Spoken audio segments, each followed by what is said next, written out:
날마다 마음을 같이하여 성전에 모이기를 힘쓰고 집에서 떡을 떼며 기쁨과 순전한 마음으로 음식을 먹고 하나님을 찬미하며 온 백성에게 칭송을 받으니 주께서 구원받는 사람을 날마다 더 하게 하시니라. 성경 봉독 6장 1절에서 8절. 사람의 죄악.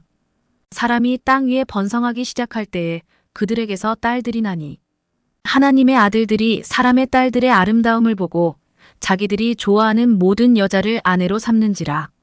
여호와께서 이르시되 나의 영이 영원히 사람과 함께하지 아니하리니 이는 그들이 육신이 됨이라. 그러나 그들의 날은 120년이 되리라 하시니라. 당시의 땅에는 네피림이 있었고 그 후에도 하나님의 아들들이 사람의 딸들에게로 들어와 자식을 낳았으니 그들은 용사라 고대에 명성이 있는 사람들이었더라. 여호와께서 사람의 죄악이 세상에 가득함과 그의 마음으로 생각하는 모든 계획이 항상 악할 뿐임을 보시고 땅 위에 사람 지으셨음을 한탄하사 마음에 근심하시고 이르시되 내가 창조한 사람을 내가 지면에서 쓸어버리되 사람으로부터 가축과 기는 것과 공중의 새까지 그리하리니 이는 내가 그것들을 지었음을 한탄함이니라 하시니라. 그러나 노아는 여호와께 은혜를 입었더라. 반갑습니다. 우리 장로님 아까게 차를 잘 운전 잘 하시대. 조만한 건데 제가 뒤에 따라왔어요. 저리 가실라나 기도원으로 들어오실라나 기도원으로 들어오셨어요. 하모니카도 참 잘 부르시고 하모니카가 은혜 되네요. 사모님 언제 바이올린 하신 거예요? 이제 1년 안 됐어요. 그러면 깽깽이 실력이 나서 그래요. 저는 강원도 철원에 직영교회에서 교육전도사로 가가지고 거기서 34년 목회하고 이제 은퇴한 지 은퇴는 아니고 사임을 했어요. 하도 불따고 나가지고. 그런데 하나님 어느 날 강단에 올라갔는데 그만해라 이러시더라고. 그래서 그래야지 설교 끝나고 광고 시간에 바로 이 시간부로 손 놓는다고 탁 놓고 그날 저녁 예배도 당신들 알아서 하라고 그러고 왔어요. 그러는데 하나님의 은혜가 아니면은 안 되는구나. 참 많이 느끼고 감사하고. 제가 또 문정복 목사님은 얼굴 뵌 거는 근래요 몇 달 전이지만은 이름은 많이 들어가지고 또 총회 행사 때 가면은 이래 스치고 지나가는 건 여러 번 있었었지만 직접 이래 만난 거는 불과 몇 달 전인데 참 용감하고 일도 많이 하고 주님이 얼마나 사랑하는 사람인가라는 걸 많이 느끼게 되고 내보다 신학교를 먼저 일찍 해가지고 참 많이 하셨다. 주님 앞에 서면은 얼마나 칭찬받을 게 많을까라는 생각을 해보기도 합니다. 우리가 하나님 앞에 은혜를 입었다는 것이 너무 감사한데 은혜를 모르고 사는 게 너무 많거든요. 은혜는 깨닫는 게 은혜인데 깨닫게 되는 축복 있게 되기를 주의 이름으로 축원합니다. 저는 섬기는 기도원이 우리 집 가까이에 있어요. 우리 기도원이나 마찬가지인데 기도원 규모가 굉장히 큽니다. 대성전 한 3,000석 정도 되는 대성전 건축해 놔놓고 아직 제대로 써보지 못했지만은 앞으로 이제 몇 년 안에 좋은 일이 일어날 걸로 생각이 되고 기도원에 이제 그 대성전에 예루살렘성 모형도가 있고 그 다음에 성막이 있고 그다음에 바깥에 방주 모형 방주가 있고 그 다음에 비아돌로사 예수님이 십자가 길을 가셨던 그걸 이제 계획하고 있어요. 할 거예요. 아마 올해 하게 될 것 같아요. 그 다음에 여러분 통곡의 벽이라고 들어보셨죠? 통곡의 벽도 만들 계획에 있습니다. 그래서 부지는 한 4만 평 정도 되는데 산이죠. 주로 산이고 그런데 하여간 그런 게 다 될 거예요. 되는데 지난 주간에는 우리 기도원 원장님이 기도해 주시면서 그 시설물들을 안내하는 것을 맡아야 되겠다라고 그렇게 기도를 해주셔서 내가 그거 못하는데 그랬는데 기도하고 있는 중에 있습니다. 잘 안 들려요? 그럼 이걸로 해야 되겠다. 예, 그래 알았어요. 예. 다시 안 해도 되죠? 우리 기도원에 오늘 제가 못 온다고 못 간다고 원장님한테 어제 말씀드렸어요. 말씀드렸더니 제가 꼭 올라가거든요.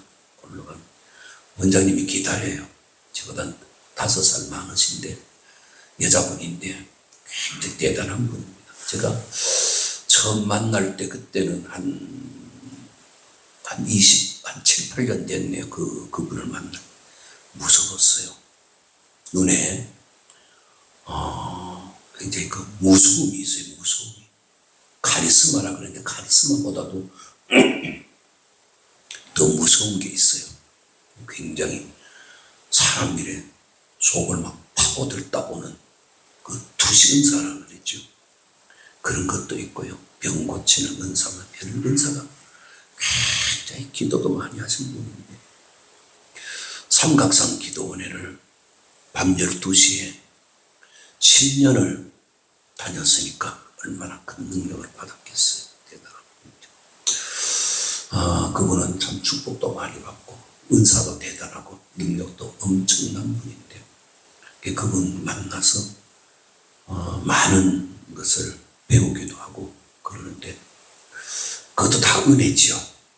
철원에서 기도원에 철원에 있는 목사님이 한 100명 정도 되는데 기도원에 내 혼자 올라갑니다. 기도원을 우습게 여겨요. 일부 목사님들은 무서워서 못 올라간대요.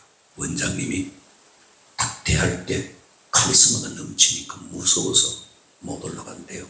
어떤 사람은 안 맞아서 못 올라간대요. 그럴 수밖에 없죠. 또 어떤 사람은 자기 정체가 드러날까봐 못 올라간대요. 그러니까 요한복음 1장에서 쭉 내려가면은 빛과 어둠의 관계에서 말씀하실 때 어둠이 빛을 싫어하는 이유는 정체가 드러나기 때문인 것을 말씀하고 있잖아요. 그런 문제들은 늘 봐왔던 것이 저로서는 참 감사한 거죠. 이게 오늘 말씀드리면서 제가 목회해 오면서 제일로 오랜 기간 동안 힘써왔던 것이 교회 건축하는 문제인데 그 문제도 조금 언급을 할 수 있는 시간이 될는지 모르겠습니다. 이건 다 서론적인 말씀이고 지난번에 그 겨울 방학이 시작되면서 손자들이 저는 둘이 있는데 하나는 이제 중학교 졸업했고 이제 고등학교 갈 놈이고 그 다음에 작은 손자는 이제 중2 올라가는데 큰 손자가 하루는 그러는 거예요. 저 할머니한테 하는 말이 왜 우리 집에서 내 혼자만 이렇게 억울하냐? 왜 이렇게 억울하냐? 그러면서 하는 말이 나는 목고개도 아프고 어깨도 아프도록 내 혼자만 왜 이렇게 억울하게 공부해야 되느냐? 명언이라 그랬지. 제가 명언. 야, 명언이다. 왜 내 혼자만 이렇게 목고개도 아프고 어깨도 아프도록 내 혼자만 왜 이렇게 억울해야 되냐? 동생도 공부 안 하고 엄마도 공부 안 하고 아빠도 공부 안 하고 다 공부 안 하는데 내 혼자 왜 이렇게 억울하게 공부해야 되느냐는 거예요. 참 명언 같지요? 안 그렇습니까 여러분? 옛날에 제가 어릴 때만 해도 공부해서 남주라 그랬잖아요. 근데 모르는 거죠. 여러분 예수 믿는 게 억울합니까? 예수 믿는 게 억울한 게 아니거든요. 몰라서 철없을 땐 예수 믿는 게 억울한 거죠. 예수 안 믿는 사람들이 바깥에서 우리를 볼 때 아이 저 병신 같은 것들 이래 생각한단 말이죠. 왜요? 모르니까. 구원의 은혜 그리고 구원의 은혜를 넘어서 그 다음에 천국에 대한 비밀을 모르니까 그렇지요. 우리는 다 알고 있으니까 억울한 게 아니라 감사하고 은혜인 줄로 믿습니다. 그렇잖아요. 우리는 은혜잖아요. 내가 예수 믿고 이렇게 천국을 향해서 가고 있고 멀지 않아 천국에 이르게 된다는 걸 생각해 보면 감사함이 많아야 되는 게 그게 정상이잖아요. 할렐루야. 근데 많은 사람들이 예수 믿는 걸 힘들어해요. 그래서 아이들을 길러 나오면은 고등학교 가고 대학 가면은 세상으로 흘러가는 거예요. 왜 흘러가요? 제가 어떤 때는 목회하면서 지난 날들 이래 돌이켜보거든요. 그 많은 아이들이 다 어디로 갔을까? 주일학교, 여름 성경학교를 하면은 학교에 아이들이 한 400명 정도 되는데 그 아이들이 절반 이상이 우리 교회로 왔었단 말이죠. 제 혼자 할 때인데. 전도사 없이 제 혼자 할 때인데. 그 많은 아이들이 어디로 갔을까? 중고등부 아이들이 70명 정도 됐었는데 그 아이들이 다 어디로 갔을까? 세상으로 다 가버린 거. 다 버리고, 다 복음을 버리고, 은혜를 버리고, 다 가버린 거죠. 남아있다는 게 감사하고, 어떤 때는 남아있는 일부 몇 사람을 보면서, 너희들이 축복이구나. 여러분, 우리가 지금 여기 남아있다는 게 축복인 줄로 믿습니다. 모르는 사람들은 다 가버리는 거죠. 뭘 따라가요? 세상을 따라가는 거죠. 사도 바울이 그랬죠. 누구는 세상을 사랑해서 가버렸다 그러잖아요. 여러분, 우리는 세상을 사랑하는 게 아니라 주님 사랑해서 여기 남아있는 게 축복인 줄로 믿습니다. 오늘 본문의 내용이 하나님께서 죄악 세상 속에서 살아가고 있는 그 당시에 사람들의 모습을 보면서 이건 심판이 불가피하구나라는 것을 하나님이 느끼신 거잖아요. 그래서 심판하겠다라고 말씀하시는 거잖아요. 그래서 저는 이 창세기 6장의 배경은 5장에서 찾아야 된다고 생각이 들거든요. 창세기 5장에서 어떻게 합니까? 사람들이 살아가는데 그 당시에 사람들이 얼마나 많았겠어요. 왜냐하면은 보통 한 가지 예만 들어도 5장에 보면은 5장 6절에 보면은 셋은 105세에 에노스를 낳았고 에노스를 낳은 후 807년을 지내며 자녀를 낳았으며 그는 912세를 살고 죽었더라. 그러면 셋이 105세에 에노스를 낳았고 그런데 에노스가 첫 번째 아들이었는지 그건 잘 모르지만은 그때 사람들이나 지금 사람들이나 신체 구조는 같단 말이죠. 생리 현상도 똑같이 일어날 거란 말이죠. 그렇다면은 여기 성경의 본문에 기록된 것이 셋은 105세에 에노스를 낳았다 그랬는데 그 앞에도 자식을 낳았을 것으로 저는 추측을 해보거든요. 그리고 에노스를 낳고 난 뒤에 807년을 지내면서 자녀를 낳았대요. 그러니까 계속해서 자식의 생산이라는 건 이루어졌을 것으로 보거든요. 얼마를 낳았을는지 모르지만은 뭐 100명까지는 낳았겠소만은 그러나 한 20명 정도, 30명 정도 낳지 않았겠는가.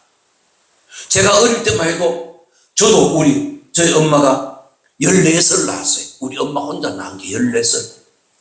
그랬으니까 이 구약 성경 당시 창세기 5장 시대로 본다면 얼마를 낳았겠어요? 20명 낳는 거 보통 낳지 않았겠나 싶어요. 무리일까요? 무리가 아니라고 봐요. 어마어마하게 많이 낳았을 것이라는 걸 지금 말씀드리려고 하는 말씀이거든요. 어마어마한 사람들이 그 땅에 수도 없는 사람들이 있었단 말이죠. 근데 그 많은 사람 중에 창세기 5장만 보면 하나님 마음에 드는 사람이 없었다는 거예요. 누가 있어요? 거기 보면은 자 여러분 창세기 5장의 21절 보면은 에녹은 60 오세에 무드셀러를 낳았고 무드셀러를 낳은 후에 300년을 하나님과 동행하며 자녀를 낳았다 그랬어요. 여기에 굉장한 의미가 있는 거예요. 자녀를 낳아서 기르면서 하나님과 동행했다는 게 이게 보통 문제가 아니에요. 여러분, 자식은 다 길러보셨잖아요. 저는 아들만 달랑 하나지만은 제가 어릴 때에 동생들이 제 밑으로 7명이에요. 14 중에 4선 죽고 지금 아들 5, 딸 5이 지금 살아있거든요. 제가 서열로, 전체 서열로 3번이에요. 동생들이 쭉 있는 거다. 이 보면은 자식 기르는 게 쉽지 않잖아요. 요즘은 하나 낳아가지고도 힘든다고 안 놓고 사는 놈들이 얼마나 많아요. 그러니까 그 당시에 자식을 많이 낳아가지고 그 길을 가면서 하나님과 동행했다는 이 사실은 보통 문제가 아니란 말이에요. 자식 기르는데 열받는 일이 얼마나 많아요. 그렇잖아요. 얼마나 속이 터지는 일이 얼마나 많아요. 그냥 가만하게 둬도 저절로 잘합니까? 아니잖아요. 뒤치다거리는 얼마나 많이 해야 돼요. 이런 걸 보면은 그 시대에 사람들이 살아가는 중에 하나님을 향한 사람이 거의 없었다는 거예요.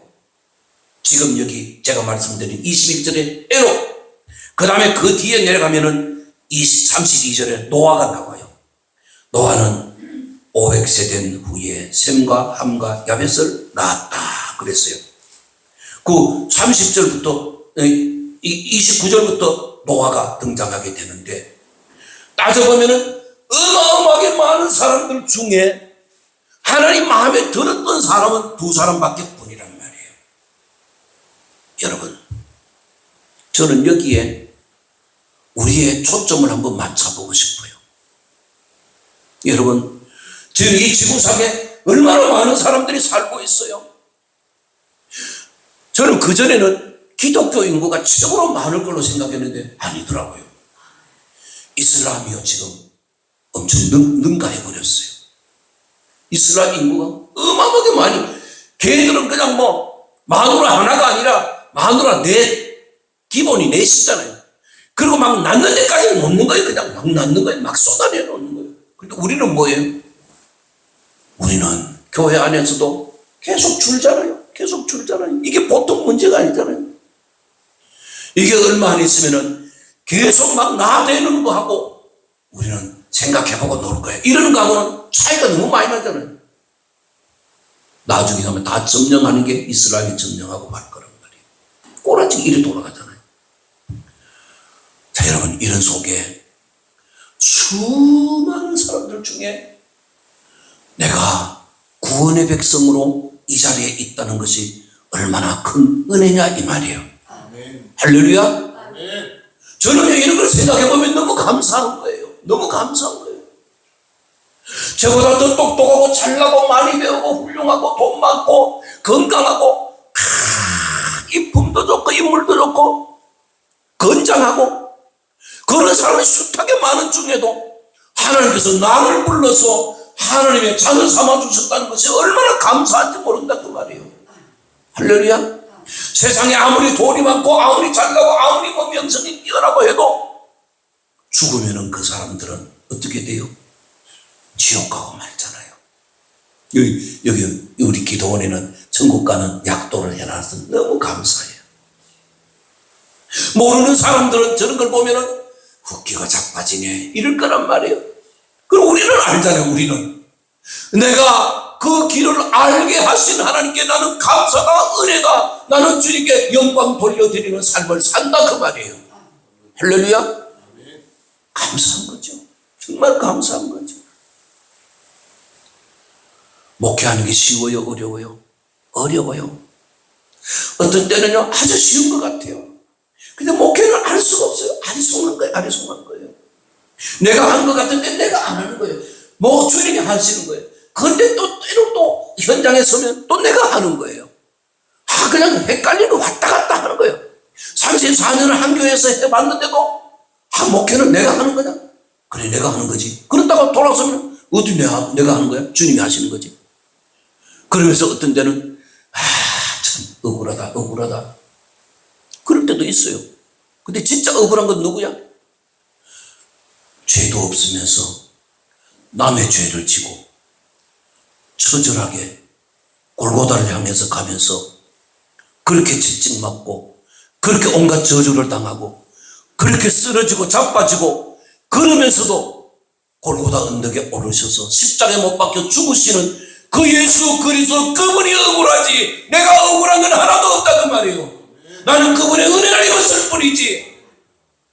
나는 그분의 은혜를 입고 여기까지 온 것이고 나는 그분의 은혜를 입고 이제 천성을 향해서 가고 있는 내 자신이 억울한 게 하나도 없는 거예요. 할렐루야. 아멘. 제가요 전도사 사역을 처음 시작할 때 안양에서 했어요. 안양에서 했는데 거기서는 한 달에 20만 원을 받았어요. 근데 강원도 철원에 딱 들어오니까 한 달에 10만 원 주고 아무것도 없는 거예요. 교통비도 없고 학비도 없고 아무것도 안 주는 거예요. 학교는 다녀야 되는데 뒤지라고 고생했어요. 뒤지라고 고생했어요. 얼마나 고생했는지 몰라. 얼마나 고생했는지 몰라. 정말 뒤지라고 고생했어요. 여기 뒤지라고 고생하는 게 뭔 말인지 아십니까? 경상도 토종 말이래 가지고 죽도록 고생했다 그 말이에요. 얼마나 고생했는지 몰라요. 근데도 하나도 억울하지 않았어요.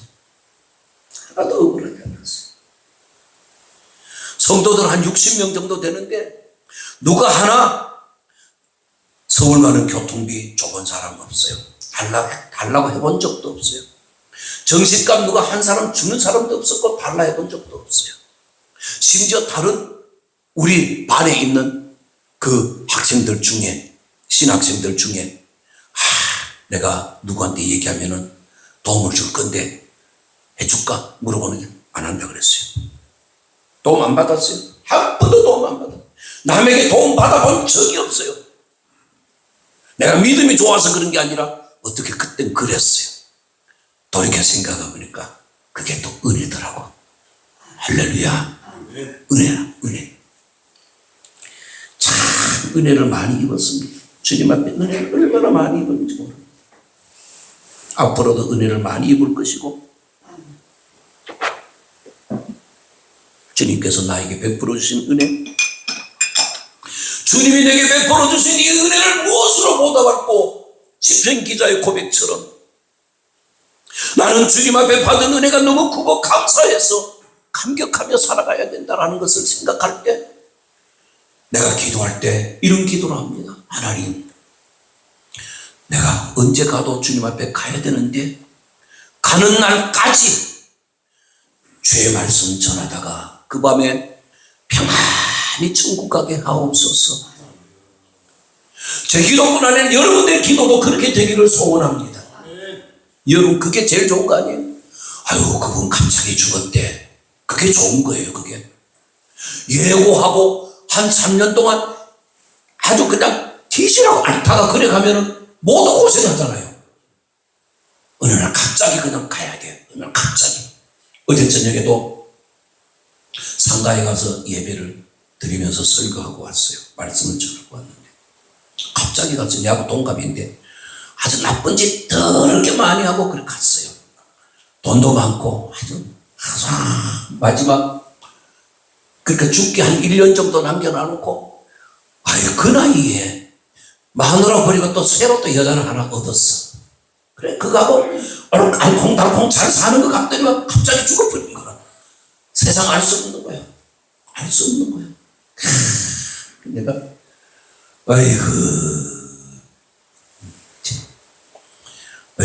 욕을 막 하고 싶었는데 그냥 죽은 놈 욕하면 뭐해. 이놈 새끼. 이놈 새끼. 우리 아내는 그래요. 아이고 불타는 지옥에서 얼마나 고생할까. 얼마나 고생할까.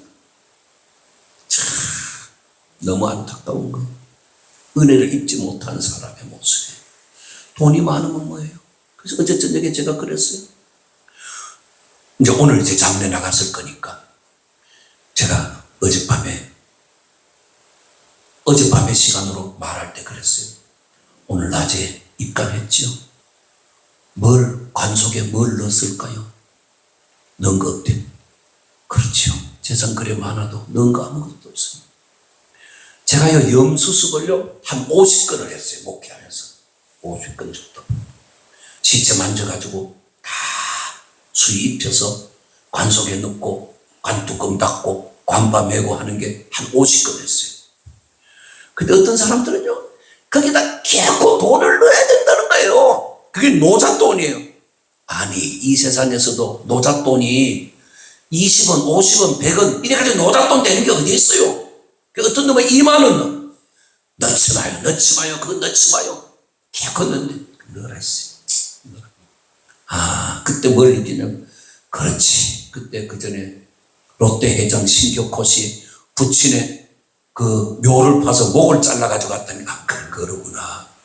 그 속에 뭐 많이 넣었나 보지? 그래서 묘를 파적해서 꺼내갔나? 이 생각이 드는 거예요. 여러분, 하면 뭐 합니까?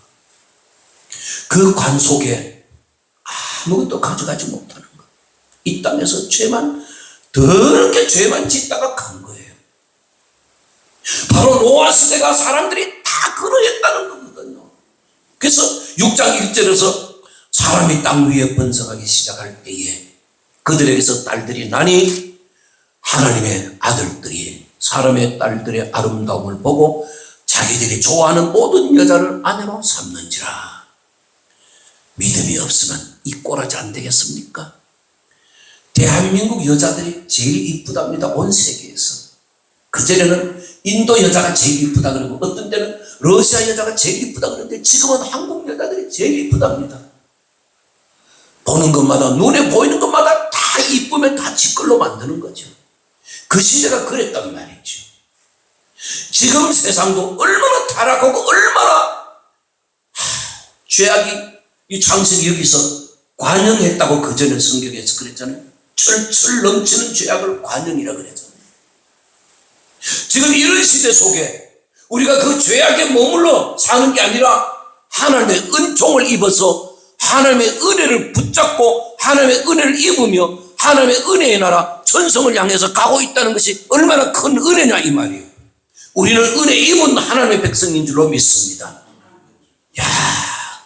근데 여기서 우리가 발견해야 될 게 하나 있습니다. 죄악이 가득히 차면은 하나님의 심판이 있다는 것이죠. 할렐루야. 아멘. 하나님의 심판하시고 갑니다. 창세기 18장 19장에 가서 소돔 고모라 성이 멸망할 때도 역시 죄악이 관영했기 때문에 하나님이 심판하신 것이고요. 이제 마지막 심판이 도래해 오고 있지 않습니까? 이것도 역시 죄악이 관영하면 하나님의 심판이 임하게 된다는 것이죠. 애들을 기르면서 너 한 번만 더 까보면 맞는다. 너 몇 번째인지 알지? 그러다가 때리잖아요. 그러죠? 다 그런 거예요. 자식들이 성자같이 자란 자식이 어디 있어요? 저는 이제 동생들이 많으니까 제가 동생들 때리면 우리 어머니 그래요. 왜 때렸니? 너는 성인인 줄 아니? 너 성인도 제 걸음을 모른다대.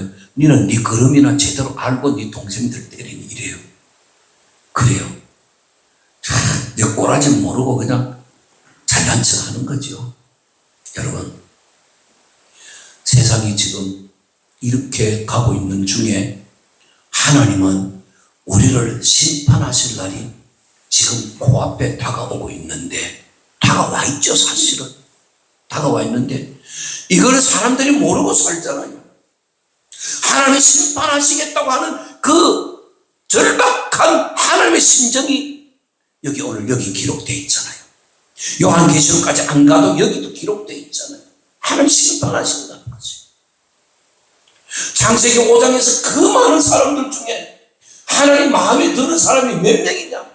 너는 예루살렘 거리를 다녀봐봐라. 악을 행하는 사람 천지 구덩이고 하나님 섬기는 사람이 몇 명인가 세어보라 그러겠어요. 여러분, 없어요.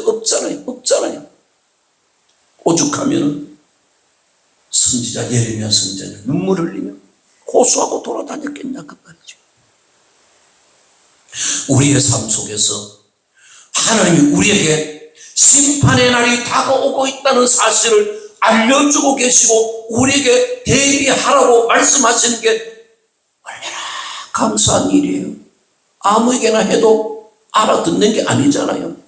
우리는 알아들을 수 있다는 게 얼마나 감사하다 이 말이에요. 할렐루야. 우리는 주님의 날이 임할 것을 생각하면 감사하면서 그날을 대비해야 될 줄로 믿습니다. 자, 하나님께서 그 당시에 노아를 부르시잖아요. 6장에서 이제 노아를 부르시잖아요. 두 사람 중에 하나는 하늘로 올라갔고 300년 동행하다가 하늘나라로 갔고, 그리고 노아는 하나님께서 찍어서 너 방주 만들어 그러시잖아요. 9절 이하에서 방주 만들라고 개요를 말씀하시잖아요. 길이 300규빗, 폭 얼마예요? 폭 50규빗, 그렇죠? 300규빗, 50규빗, 30규빗, 높이 30규빗, 폭 50규빗. 이것은 바로 오늘 우리로 말하면 방주는 예수 그리스도입니다. 방주는 예수 그리스도입니다. 할렐루야. 피난처 있으니 환난을 당한 자 다 이리 오라. 죄악이 관영하여 넘치는 죄악 세상 속에 어디에도 평강이 없고 어디에도 행복이 없고 어디에도 마음을 둘 수 없는 이 시대의 모든 사람들이 다 찾아가야 될 곳은 바로 방주인 줄로 믿습니다. 이 방주는 바로 예수 그리스도다 그 말이지. 이 방주 만들라고 하시는데 이 말씀은 영적인 의미로 따져보면 장차 예수 그리스도를 보내주셔서 우리를 구원하시겠다는 하나의 예표다 이 말입니다. 할렐루야. 방주를 만들어서 그 안에 들어가서 구원을 받으라는 거잖아요. 할렐루야. 그때 방주를 만들래요. 하나님께서 방주 만드는 이야기를 한번 해보려고 합니다. 여러분, 방주 아무나 만들어요. 여기서 수수께끼를 하나 해봅시다. 방주 만드는데 몇 년 걸렸을까요? 방주 만드는데 몇 년 걸렸을까요? 우리 다수결로 한번 해봅시다.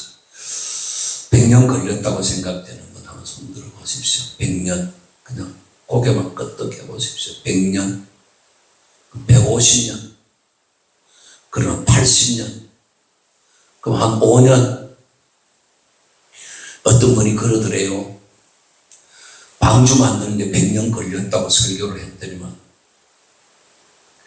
그 바닷가에 계시는 분이 그러더래요. 목사님, 그 거짓말 하지도 마세요. 그때 나무로 지었잖아요. 나무가 땅바닥에 닿으면은 10년이면 썩어요. 다 썩어요. 맞죠? 그 말이. 그게 은혜라는 거예요. 방주가 만들어질 때에 그 방주 비 맞지 말라고 이게 고막으로 덮어놓고 방주 만든 게 아니에요. 하나님께서 방주 만들 때에 썩지 않도록 하셨다 그 말이에요. 그게 은혜지요, 은혜. 만약에 하나님께서 방주 만들라 그래서 방주를 만드는데 그 방주에 들어가는 나무가 그 당시에 제재소가 있었던 것도 아닐까? 주로 통나무를 썼을 거라고요. 통나무를 땅바닥에 놓고 쭉 널어놓고 300규씩, 지금 우리 쉽게 말하면 150m 길이로 해서 만들면은 통나무가 얼마나 들어가겠어요? 깔아놨는데 그 까는 것만 해도 그냥 제 생각에 몇 년은 걸렸을 것 같아요. 왜? 하나님께서 방주 만들라 그러고 톱 주셨어요? 안 주셨잖아요. 그죠? 대패 주셨어요? 안 주셨잖아요. 망치 주셨어요? 안 주시지 않았어요. 엔진도 안 줬어요. 망들어요. 얼마나 힘들었겠어요. 그렇게 그 까는 데만 해도 10년 정도 걸렸을 것 같으면은 다 썩어야 돼요. 왜? 여기 지금 뭐 산불 나가지고 다 나무가 지금 없어졌지만은 산에 나무 비워놓고 눕혀놔놓으면 10년 되면 이만큼 된 나무도 다 썩어버려요. 안 그렇습니까? 여긴 안 그래요? 그렇죠? 다 썩는 거예요. 바로 그게 하나님의 은혜라는 거예요. 따라합시다. 하나님의 은혜는 우리 계산이 아니다. 우리 머리로 계산하는 게 하나님의 은혜가 아니에요. 하나님의 은혜는 우리 머리를 초월하는 거예요. 초월하는 거예요. 자, 방주를 놓아보고 방주 만들래요. 다시 바꾸면 이 시대의 노아가 바로 저와 여러분인 줄로 믿습니다. 할렐루야. 우리는 예수 그리스도라는 방주에 들어가야 되기 때문에 우리가 예수 믿고 있는 이 자체가 방주 만드는 일이다 이 말이에요. 할렐루야. 우리가 방주 만드는 일이 뭐라고요? 예수 그리스도를 믿는 게 바로 방주 만드는 일이다 이 말이에요. 할렐루야. 그러면은 방주 만드는 게 쉽다고 어렵다고요? 어려워요. 왜요? 지금 하라 그래도 어려워요. 규모가 얼마나 커요? 노아 한 사람하고 아들 셋 해가지고 네 사람이 한다고 해도 장정이라고 장정 네 사람이 한다고 해도 어려운 일이란 말이에요. 왜? 규모가 얼마나 큽니까? 그때 뭐 크레인이 있었어요. 그때 기중기를 어떤 준 게 있어요? 없잖아요. 연장을 하나님께서 주신 게 아니잖아요. 다 만들어서 해야 되잖아요. 얼마나 힘들어요. 다시 바꾸면 우리가 예수 믿는 게 그런 겁니다. 하나님께서 우리가 예수 믿는다고 해서 모든 걸 다 주고 예수 믿게 하시는 게 아니다 이 말이잖아요. 목사님 이거 건축할 때 하나님께서 내려줬어요? 하나님께서 특별히 문정복이 너 고생하는구나. 그리고 여기 자재 하늘에서 막 내려줬어요? 아니잖아요. 어떻게 해서라도 하나님의 제단을 만들어 보고 싶어서 애쓸 때에 하나님께서 물론 은혜로 붙여주시고 되게 하시고 하나님께서 지원해 주셨지요. 근데 노아 같은 거 어때요? 톱 없었어요. 톱 없었어요. 몰라 그 당시에 톱 썼는지 안 썼는지 모르지만은 톱 아니고는 나무를 잘 놓을 수가 없잖아요. 자, 그럼 또 여기서 또 하나 수수께끼 내봅시다. 여러분 같으면은 산에서 나무를 비워오는데 고패로 나무를 썼다고 했는데 나무를 우리 사모님 한번 대답 한번 해봐요. 나무를 요만한 걸 비워왔을까 1번, 요만한 걸 비워왔을까 2번, 요만한 걸 비워왔을까 3번. 어느 걸까요? 3번이면 못 들고 옵니다. 이만한 나무는 들고 올 수가 없어요. 베는 것도 힘들고 들고 올 수도 없어요. 사모님 톱질 해보셨어요 혹시? 안 해보셨죠? 톱질요 보통 어려운 게 아니에요. 세워놓은 나무 이렇게 해서 톱질을 하려면요 톱 새거 철물점에 가서 새거 사가지고 이래 하면요 사모님 같은 하루 종일 해야 돼요. 한 개 쓰러뜨리려면 하루 종일 해야 돼요. 제가 군대 생활하면서 하루는 인사계가 애들 둘을 붙여가지고 톱 하나 주면서 산에 가서 나무를 하나 베어오래요. 소나무를 하나 베어오래요. 근데 그때 아마 화목나무 하려고 베어오라 그런 것 같아가지고 소나무를 하나를 이만한 걸 하나를 베기 시작했는데 하루 종일에도 못 뺐어요. 물론 톱이 엉터리라서 그렇게도 하지만 못 뺐어요. 안 돼요. 안 돼요. 톱 좋은 것 같으면은 몰라. 제가 하면은 톱 좋으면 그래도 한 10분 걸리지 않을까? 이런 생각이 들거든요. 그럼 그 당시에 노아 당시 같으면은 그런 톱이 어디 있어요? 몰라 그때 철기 시대인지 모르지만은 하여간 엄청 어려웠을 것 같아요. 아마 돕이 아니라 도끼가 사용되지 않았을까 그런 생각이 들어요. 도끼라면은 도끼를 후려쳐가지고 한다면은 글쎄 요만한 나무를 한다면은 요즘같이 날이 잘 드는 그런 도끼였을까요? 아닐 거란 말이에요. 자 여러분 그러면은 못도 안 주고 톱도 안 주고 끌도 안 주고 줄자도 없고 그런데 방주를 어떻게 지었을까요? 얼마나 고생스러웠을까 그 말씀 지금 드리는 거예요. 그 방주를 만들면서 너무 고생스러운 거예요. 우리가 예수 믿는 게 그렇다는 거예요. 누가 내 예수 믿는다고 해서 내가 목회한다고 해서 누가 와서 고생이 많으시네. 목사님 고생 많으십니다. 아니면 장로님들 같으면 아이고 신장로님 너무 고생하십니다. 그래서 누가 와서 거들어주고 예수 잘 믿도록 주일 잘 지키도록 일 도와주고 이런 사람 있어요? 없어요. 오히려 방해하면 방해하지. 우리가 예수 믿는다고 해서 거기 멍석 깔아주는 사람 없는 거예요. 오히려 펴놨던 멍석마저도 걷어붙이고 오히려 거기 불 지르고 이럴 거란 말이에요. 여러분 그래도 우리는 억울하지 않아야 합니다.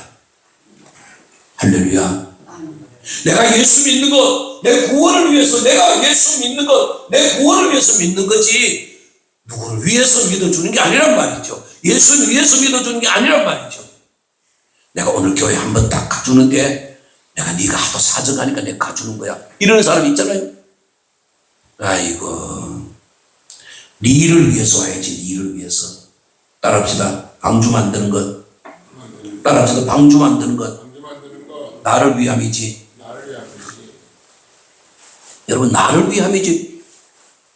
예수님 위해서 우리가 예수님 믿어주는 거 아니잖아요.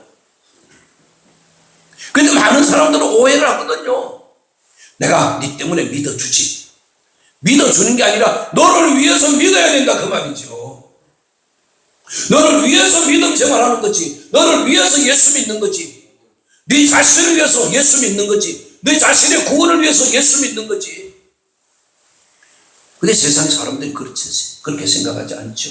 물론 믿음 없으니까 교회 안에 들어와 있는 성도들 중에도 그러잖아요. 여러분 노아는 시대적으로 생각하면 얼마나 억울해요. 다 전부 다 방탕하게 잘 재밌게 잘 놀잖아. 다 재밌게 잘 노는데 거기 같이 휩쓸려서 같이 재밌게 놀면 되는데 그렇게 안 되는 이유는 은혜를 입은 자기 때문에 그런 거예요. 할렐루야. 은혜를 입은 자는 세상이 원하는 대로 갈 수가 없는 거예요. 세상에서는 손해를 보는 거죠. 세상에서는 억울한 게 많죠. 세상적으로 보면. 저도 어릴 때 예수 믿기 시작한 것 같은데 그냥 예수 믿은 게 아니고 어릴 때 교회 다녔죠. 초등학교 한 2학년쯤 때부터 그래 다닌 것 같아요. 그냥 철동으로 그냥 다닌 거죠. 이렇게까지 올 줄은 꿈에도 생각 못했죠. 하나님께서 그것도 그 어릴 때부터 방주 만드는 일을 저의 방주 만드는 일을 시작하게 하신 것이죠. 너무 감사하잖아요. 할렐루야. 여러분 우리가 예수 믿는 것 힘든다고 한탄하지 마십시오. 원망하지 마십시오. 제가요 교회를 1996년도에 7월 17일 날 기공 예배를 드렸어요. 근데 그때 당시에 교회를 지어 놓은 지 한 17년 정도 됐어요. 근데 자꾸 주님이 교회를 자꾸 지으라는 거예요. 새로 지으라는 거예요. 새 교회를 자꾸 지으라는 거예요. 돈도 없는데 자꾸 지으라는 거예요. 그래서 그때 당시에 돈을 모아놓은 게 8천만 원 모여 있었어요. 우리 교회 재정 규모가 연 1억이었어요. 1억. 수입 1억 수입이었어요. 한 60명 성도에 60명은 넘구나. 그때 당시 한 100명 조금 넘어갔네. 처음에 갔을 때 한 60명이고 100명 넘어가고 한 170명 정도 됐는데 그때 교회를 건축하게 되는데 건축한다 그러니까 말로도 직접 한 사람들도 있고 속으로 웃기고 자빠지네 이런 사람들 많았거든요. 왜? 8억 공사를 해야 되는데 무슨 돈으로? 무슨 돈으로? 자, 보십시오. 하나님의 은혜로 되어지는 걸 말씀드리려고 그래요. 교회 공사를 한다고 해놔놓고 이제 선포를 했는데 뭐 비웃는 사람들 많았지요. 난 주님이 하라 그래서 하는 거니까 하는데 8억 공사를 하려면은 지금 당장 지고 있는 게 한 5억 정도는 지고 있어야 공사가 될 건데 그때 8천만 원이 있었어요. 공사를 하려고 하는데 우리 교회 들어오는 진입로에 꼭 필요한 땅이 하나가 150평짜리가 4,300에 나왔어요. 우리가 안 사면 우리가 꼭 사야 될 땅이고 우리가 안 사면 또 다른 사람 살 사람도 없어. 지금 나왔을 때 사야죠. 바로 사라 그랬어요. 그걸 바로 샀어요. 그걸 8천만 원에서 바로 샀습니다. 그 다음에 설계비용 2,500 주고 나니까 1,200 손에 쥔 거예요. 그래야 공사가 시작되는 거예요. 다 때려 부수고 그 다음에 톱하기를 한 열흘 동안 하니까 톱하기가 한 70% 정도 됐어요. 근데 저녁에 장로님이 오셨어요. 목사님, 아주 그냥 장로님이 아주 인상이 죽을 맛으로 왔어요. 성도들이요, 다 교회 건축 못하겠다 그러는데 이래요. 그럼 제 가슴이 어떻게 해야 돼요? 철렁 내려 앉아야 되잖아요. 왜요? 다 때려 부수고 땅파제 끼고 있는데 성도들이 못하겠다 그러면은 내가 그냥 가슴이 철렁해서 아이고 큰일 났네 이래야 될 건데 돼야 돼요. 하나도 염려되지 않아요. 장로님한테 그랬어요. 장로님, 그 얘기를 왜 지금 합니까? 하려면 한 2달 전이나 한 달 전쯤에 해야 때려 부수지 않고 그냥 8천만 원 가지고 그냥 수리해서 쓰지. 다 때려 부수고 땅 파적해 놨는데 이제 와서 못한다 그러면 어떡해요? 걱정하지 말아요, 장로님. 걱정하지 말아요. 내가 우리 아내하고 둘이 등짐을 져서라도 세워놓고 말 거니까 단 가서 방해는 하지 마라 그랬어요. 방해는 하지 말라 그랬어요. 근데요, 자기 교회 건축하는데도 방해하는 사람이 많아요. 신기하죠? 왜 그래요? 마귀 사탄의 장난이거든요. 여기 속는 사람은요, 그냥 같이 합세해서 방해하는 거예요, 방해하는 거예요. 여러분, 교회 누구 위해서 지어요? 날 위해서 지는 거잖아요. 방주 누구 위해서 만들어요? 날 위해서 방주 만드는 거잖아요. 내 살기 위해서 하잖아요. 노아는요, 아무리 힘들어도 힘들다 소리 안 했어요. 자, 여러분, 한번 생각해 보십시오. 그 큰 규모의 건축을 하게 되면은 하나님께서 건축 기간이 100년이라고 칩시다. 뭐 대체적으로 한 100년 정도 잡더라고요. 그럼 한 50년쯤 됐을 때 하나님 찾아오셔서 야, 너 고생한다, 야. 그러면서 콜라 한 병 사들고 오셔야 되는 게 맞지 않아요? 맞지 않아요? 근데 안 오셨어요. 성경에 기록이 없었어요. 야, 너 고생한다, 야. 제주도 한라봉이다, 야. 먹고 하거라. 이렇게 하지 않았어요. 그래도 하는 거예요. 왜요? 내 살기 위해서 하는 거거든요. 따라합시다. 내가 살기 위해서 방주 짓는다. 여러분, 우리 신앙생활은 내 아를 위한 것이지 누구를 위해서 한 게 아니잖아요. 할렐루야. 주님의 심판의 날이 다가오기 때문에 나는 주님 앞에 서기 위해서라도 내 방주 만들어야 되고, 할렐루야. 이 방주 만드는 일에 더러워 못하겠네 이럴 수 없잖아요. 근데요, 우리 교회가 이제 그렇게 해서 가는데 잘 갔어요. 그런데 이 건축을 맡은 놈이 얼마나 속을 썩이는지, 교회 안에 들어와서 말하는 거고 바깥에 나가서 말하는 거고 저쪽 동네 가서 말하는 거고 우리 사택에 들어와서 말하는 거고 말이 다 다르고 이재명이처럼. 이런 놈이 어디 있어요. 결국은 그때 IMF가 터졌잖아요. 그러니까 교회가 돈 못 줄 것 같으니까 놈이 다른 사람한테 그 건축한 것을 팔아버렸어요. 넘겨버렸어요. 그래서 그쪽에서 돈 달라고 들어오면 법적으로 그냥. 그래서 좀 고생은 했어요. 했는데 그래도 하나님께서 기도만 하면 돈이 오게 하시고. 할렐루야. 돈 달라고 기도하는데요. 5천만 원 주세요. 5천만 원 주세요. 기도하면 5천만 원이 와 있는 거예요. 누가 했는지도 몰라. 아직도 몰라. 안 물어봤어. 건축위원장한테 아직도 안 물어봤어요. 3천만 원 달라면 3천만 원, 하루에 3천만 원 주세요. 그럼 3천만 원 또 와 있는 거예요. 4천만 원도 그리고 2천만 원도. 하여간 돈 액수만 하여간 정해지면 돈 달라고 기도하면 돈이 오는 거예요. 이게 하나님의 은혜라는 거예요. 할렐루야. 근데 우리 아내는 기도 제목이 다 짓고도 돈이 남게 해주세요. 이게 기도였어요.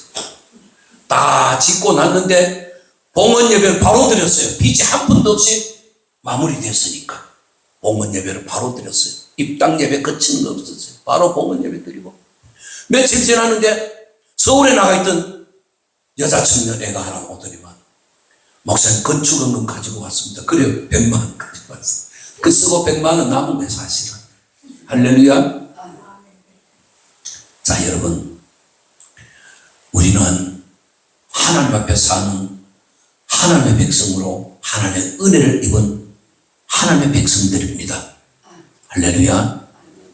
우리는요, 교회 지을 때도 하나님의 은혜가 넘치는지 몰라.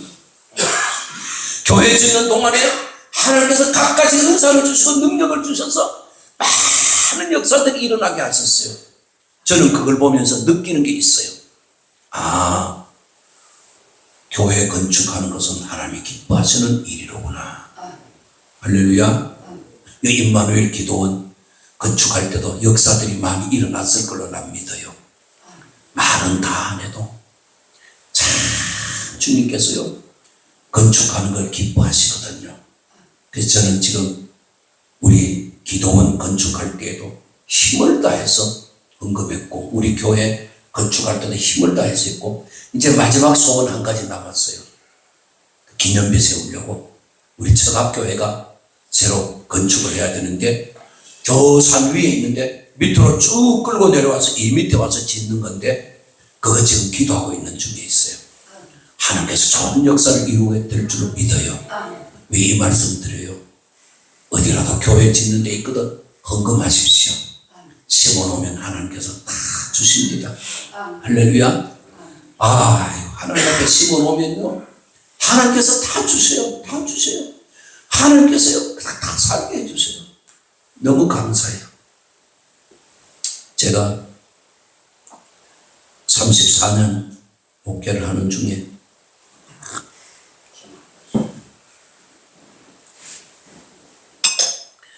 사임하기 한 3년 전에 이제 장로님이 한 분은 가셨고 두 분이 있었는데 이제 한 분이 남았는데 그분이 자기가 은퇴할 건데 새로 젊은 장로를 이제 뽑자고 그러자고. 근데 얘는 안 됩니다. 얘는 장로가 되면은 교회가 소란해지고 큰 문제가 일어날 겁니다. 그리고 나도 목회 못하고 나도 손 놓고 가야 될 거고 틀림없이 그날이 옵니다. 그랬어요. 괜찮다는 거야. 누가 얘를 찍어주겠냐는 거야. 내가 봤을 땐 얘가 되는데 얘가. 그래서 또 우기다가 내가 3번 방해해서 안 된다 그랬다가 4번째 가서 허락을 해줬어요. 그래서 투표를 하니까 1번으로 되잖아. 그놈이 얼마나 속을 썩이고 당회 때마다 얼마나 사사건건이 물건 늘어지고 괴롭히는지 할 수 없이 한 2년 싸우다가 그냥 손 놓고 말았어요. 말았는데 여러분 하나님의 교회에 하나님이 역사하시는 걸 우리는 똑똑히 봐야 합니다. 어떤 분들이 그래요. 아직도 그는 괜찮냐고 물어봐요. 그는 괜찮지 않지요. 하나님께서 손보지요. 지는 잘 못 느끼고 지는 다른 쪽으로 합리화시켜도 하나님은 그냥 두지 않지요. 앞으로 큰 문제가 생길 걸로 저는 예상해요.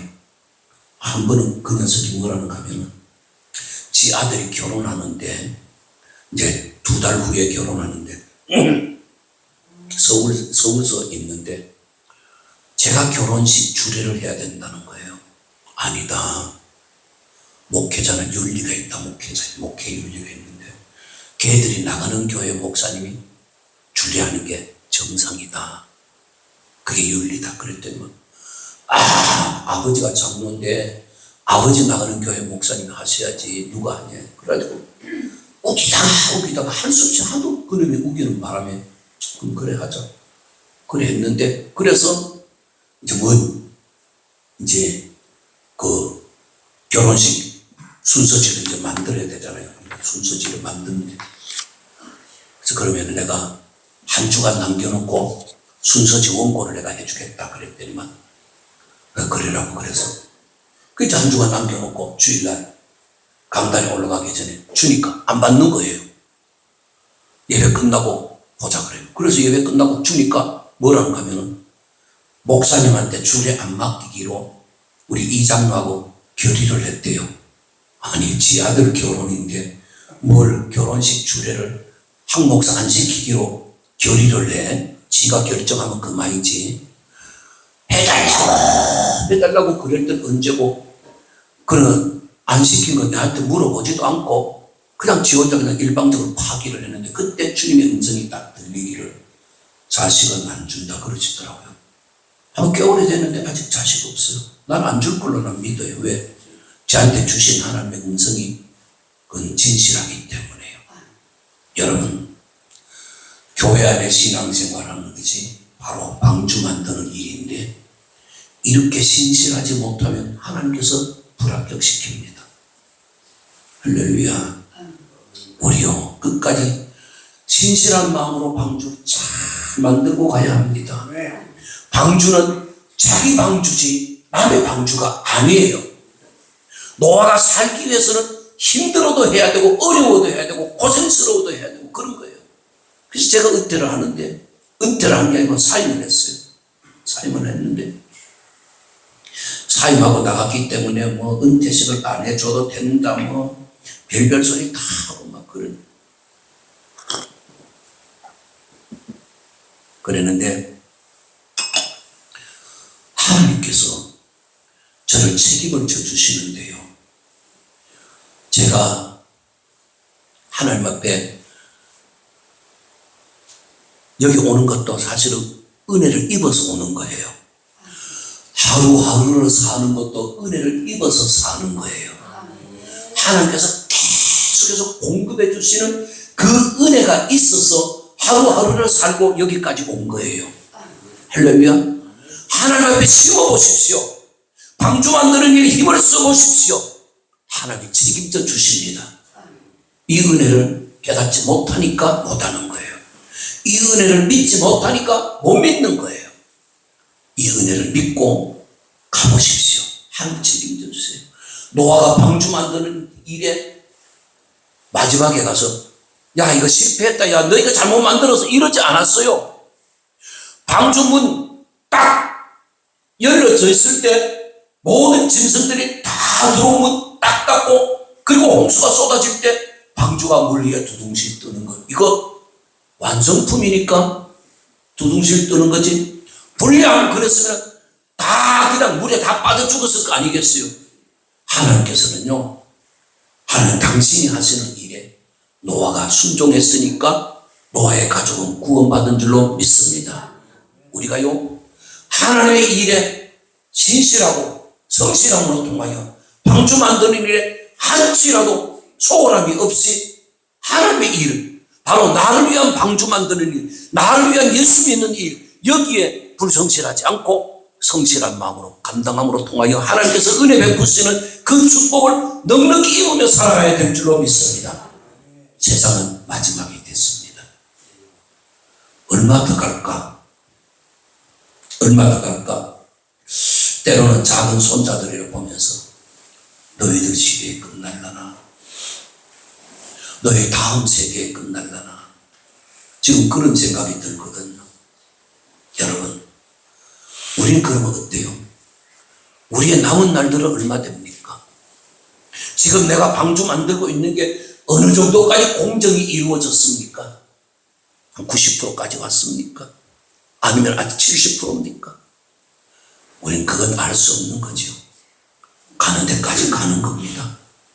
우리가 내 방주 만드는 일을 성심성의껏 감당하며 가다가 주님이 오라고 그러는 그때 방주 완공이 돼서 심판이라는 그날에 방주는 안전한 곳으로 우리를 이끌어가는 도구가 될 줄로 믿습니다.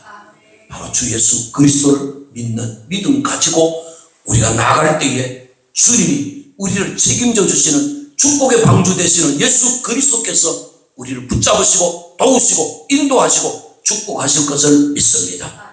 이 방주 만드는 일, 예수 믿는 거 힘든다고 어렵다고 그거 이런저런 핑계 대지 말고 방주 잘 만들어서 내가 주 앞에 서는 그날에 주님이 잘했다는 칭찬하시고 축복해 주시는 은혜를 입게 되기를 주의 이름으로 축원합니다. 축원합니다. 주여